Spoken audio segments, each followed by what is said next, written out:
Hello everybody, my name is James, hope you're doing well and welcome back to another video, and today we're going to be talking about a bug that caused George Russell in the Japanese Grand Prix, as well as an update on tackling the battery situation. If you enjoyed the video, make sure to leave a like and subscribe for more Formula 1 content. Also make sure to follow me on Instagram and X at James's Pit Lane.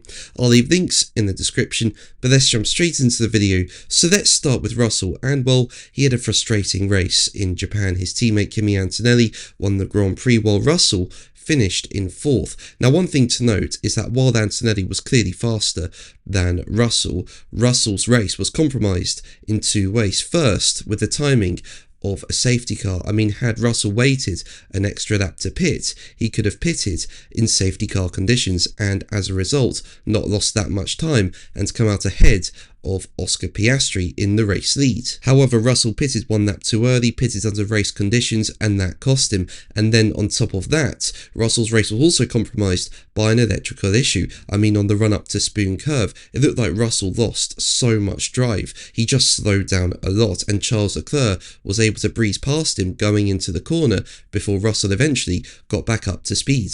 A Mercedes team boss Toto Wolff revealed that the so-called bug had left Russell powerless to defend against Leclerc, with Wolff explaining to Sky Sports F1, as quoted by Crash.net, it was a bug in the electric system, in the software, that we thought we were going to give him an advantage by deploying energy, and what it gave him is a superclip. That means it slows down the car, and this is where he unexpectedly lost the position to Leclerc, so we haven't covered ourselves in glory when it comes to George's race as well. A Mercedes trackside engineering director, Andrew Shovden, later expanded on the software bug, with him saying Kimi's fortune was George's misfortune. Had we stopped George a lap later, he would have retained the lead for the restart. As it happened, he dropped to P3 and lost a further place to Lewis Hamilton when he hit the harvesting limit too early in the lap and had insufficient battery for the restart. He then had another frustrating issue where a bug in the software code, triggered by a button press and a gear shift at the same time, caused the power unit to go into superclip and charge the battery, which allowed Charles to pass. He battled back to P4,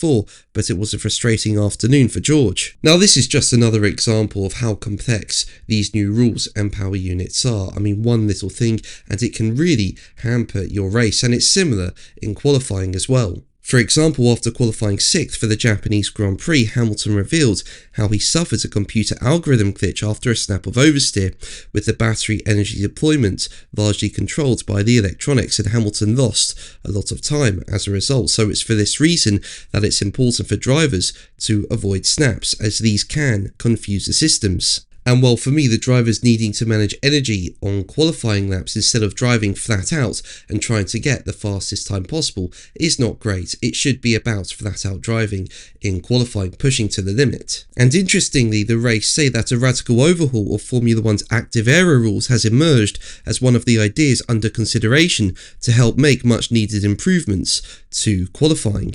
As we know, in 2026, active aerodynamics is when the front wing and rear wing flaps open on the straights, and this is to help drivers gain speed on the straights. Now, active aero can be used at any point in a straight mode zone, but one thing to note is that straight mode zones are only used in specific sections of a circuit that have minimal lateral loads. However, the race say that evaluation studies are now underway to see if it could be possible to open up the active aero rules and even go as far as allowing it to be used wherever drivers want to in qualifying. Were straight mode to be allowed in more sections, like 130R at Suzuka for example, then it could become an area of variation between teams. Teams could choose for straight mode to be zero downforce, so drivers would need to switch to corner mode in all bends, or they could pitch the open wing mode to a higher downforce level, so drivers could keep it open through some fast flowing bends. And this could be beneficial. I mean, the more use of active aero means better straight line speed, better airflow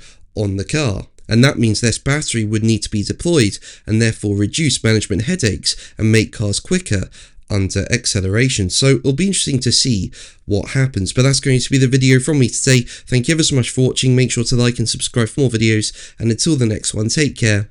Bye.